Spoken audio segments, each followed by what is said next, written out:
Hello guys, good morning! Welcome to my YouTube channel. So ngayon, nakikita nyo na nagdadrive ako ng motor from Rojas Oriental Mindoro. Pauwi tayo ng Victoria. So bigla kong na-miss yung aking mga alagang Black Australorp at Brahma. So ang plano namin ngayon ni Papa ay ililipat namin sila ng kulungan. Ipi-pre-range na natin sila para mas malawak na yung kanilang gagalawan. So, malapit na ako sa bahay at i-update ko kayo pagdating ko doon. So, nandito na ako sa bahay at ito na yung video. Hello guys! So, nandito tayo ngayon sa aming manukan. Ililipat natin sila dito sa ipi-pre-range lang natin dito.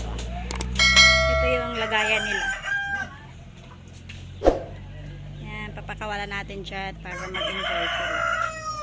So tara, samahan nyo ako, lipat natin yung mga alaga nating Black Australorp. Diyan na po, nailabas na natin yung mga Black Australorp natin. So dito na sila sa pre-range. Yan. Sama-sama na sila dito. Kaso ito ayaw pa rin lumabas. Pini-pre-range na nga, ayaw pa din. Nandyan lang sila.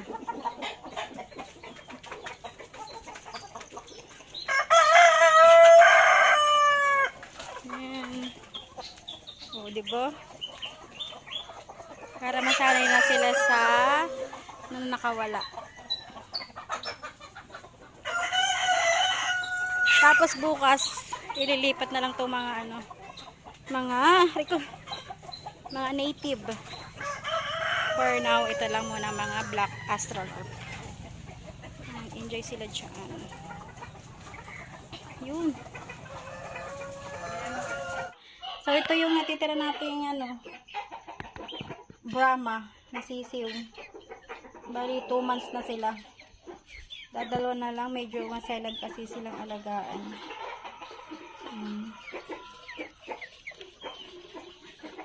Dalawang Brahma. Sana mabuhay sila. Tapos yung inahin nandito kasi dalawa ang namatayan kasi tayo ng isang inahin. So dito, iniwalay ko muna sila kasi dalawang tandang, kawawa naman. Dalawa versus isang inahin. Pag okay na siya, lilipat ko ulit sila dito.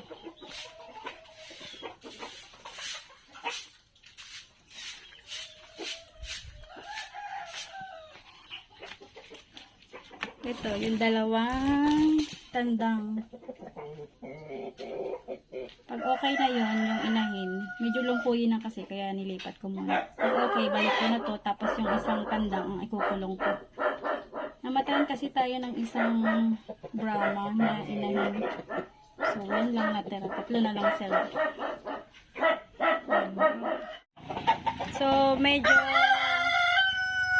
matakaw na sila sa patuka, kaya pre-range natin para mas madali pating linisan yung mga kulungan nila. Kasi dun sa mga kulungan nila, sobrang hirap maglinis kasi sementado yun.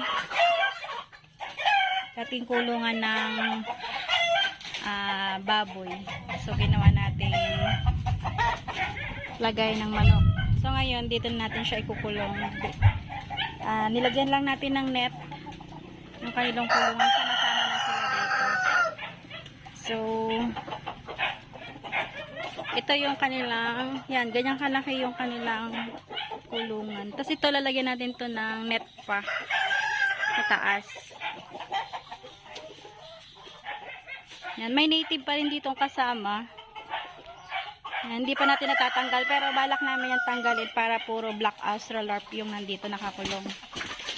So yan, medyo matagal-tagal tayo maka-update kasi may trabaho. Ngayon, bihira lang makauwi dito sa Victoria. Yan. So, pag may mga bagong pisa, dito natin ilalagay. Yan. Lagyan na lang natin palagi ng mga dahon-dahon para may pagkaabalan sila. Malalaki na sila eh. So, kalilipat lang natin ngayon.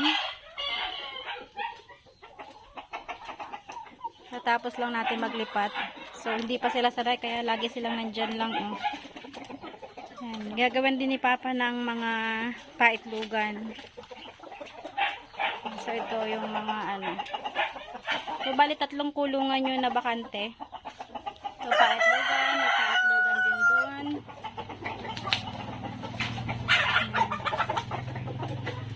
Ito sila. Paitlugan dito. So, yan. So, hindi muna tayo nagpapapisa ng mga itlog nila. Binibenta lang muna natin. Tapos, pag okay na, hindi na tag-ulan, magpapapisa na ulit tayo. So, bali, pinapapisa na lang natin sila sa native. So, meron dito mga native. Dito, may native dyan. Naglililim. Tapos, ito, meron din dito. Yan sila yung naglilimlim. Pag may pa-order tayo, yan, papalimliman natin dyan. So, maganda silang tingnan, pag madami. Yan, nandyan. So, pag maulan, ito yung magiging silbing silungan nila.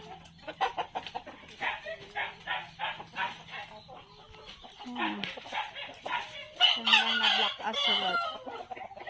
Yan, may mga hapunan sila dyan. Yan, pwede dyan.